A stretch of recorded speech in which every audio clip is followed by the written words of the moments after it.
viewers, welcome to Bank Bazaar's web show, Borrower's Guide. In this show, we answer your questions regarding loans and loan-related queries. On this episode of Borrower's Guide, essentially we're going to focus on loan eligibility, what determines how much a bank is willing to lend you and at what interest rate. Essentially, if you have any questions about the show, please feel free to write into me at query, Q-U-E-R-Y, at bankbazaar, bankbazaar.com, and we'll answer your questions on a subsequent show. Credit appraisal is a process followed by banks to determine if they want to lend to a certain borrower, and if they are willing to, how much they're willing to lend to this borrower and at what interest rate. Interestingly, a lot of parameters go into determining one's credit worthiness. Things like have you ever defaulted on a loan before? Have you ever been late on your credit card payments? How much money do you earn? How much are you capable of paying as an EMI on a monthly basis? How long have you worked at your current job? All these are parameters which affect one's credit worthiness. What we're going to discuss in the rest of the show is how one can improve your credit worthiness to make sure that you get sanctioned your loan by the bank. Loan eligibility is typically a function of one's income. Just logically speaking, the more one earns, the more disposable income they would have to service their EMI. So typically what happens is that the bank would assume that a fixed proportion of one's income is going towards fixed obligations, such as one's stay, such as one's travel, entertainment, food, other expenses, and the remainder amount is available for servicing a loan. So a certain multiple of one's income is available as their maximum loan eligibility.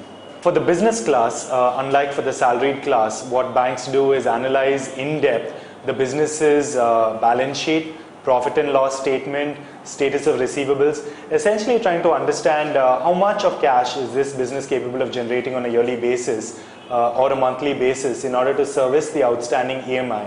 The same logic applies. The more cash a business is generating and the more profit it has, the higher the loan eligibility that a bank would be comfortable in approving. Banks also look into one's credit history. Credit history essentially is a measure of how prudently one can use credit. So if one has always paid off their EMIs in time, if one has not defaulted on a loan, if one always pays their credit card balances in time, typically one has a higher credit score.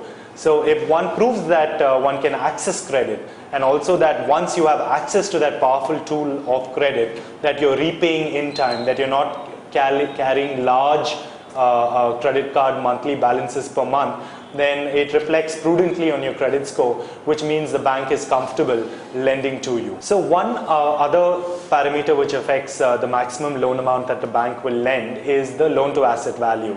Now this is very logical. If you're buying a house which is worth 50 lakhs, typically a bank is willing to lend about 80% of the value of the house. So in this case, 40 lakhs is the maximum amount a bank is willing to lend.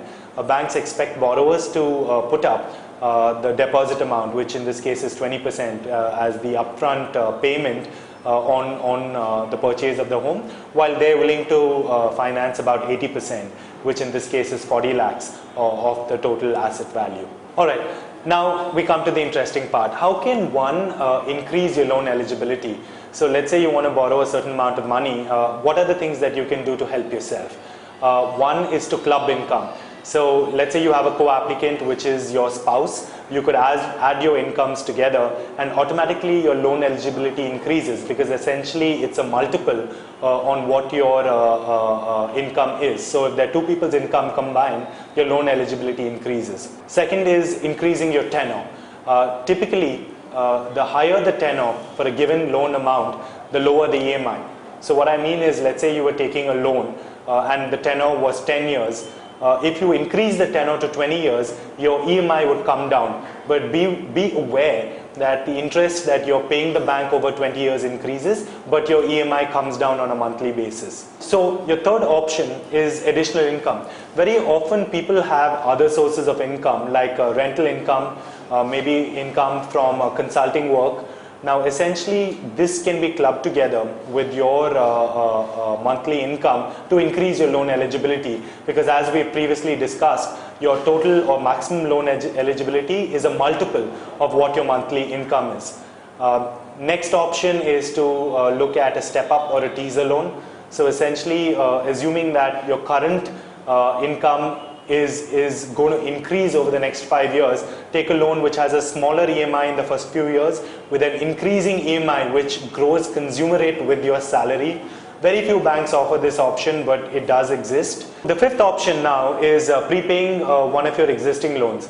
As you know, your outgoing EMI is something that banks subtract from your income while calculating your loan eligibility. So let's say you were to close by prepaying an existing loan, automatically the amount of money you have monthly to pay a new loan increases, and thereby increasing your loan eligibility. So always advise prepaying an existing loan as a way to increase the amount that a bank will lend you on a new loan. So the sixth option is obviously your relationship with your employer. Typically, if you've worked in a company for a long time, you work with a good company, and the bank has an existing relationship with your employer wherein they have many people who've taken loans and have repaid the loans, you get a better deal. So I think working for a good company, making sure you work in the company for a few years always affects your loan eligibility. So, advise you not to jump jobs often, because that's not always best for you. So always remember, taking too many loans very strongly affects your credit profile. One is that it affects your outgoing monthly EMIs, which means it reduces the amount you can borrow in future. Anytime you're late on your loan or you default on your loan, banks find out about this via your credit bureau track record. Always advise you to be prudent in the credit you take. Always make sure that you take a loan amount that you're capable of repaying with your monthly EMIs, and that you always service your debt in time. For a lot of information on loans and loan rates, you can visit www.bankbazaar.com, which is the world's first and only online neutral marketplace where you can get instant rate quotes from India's leading banks. Thank you and good luck with your loans.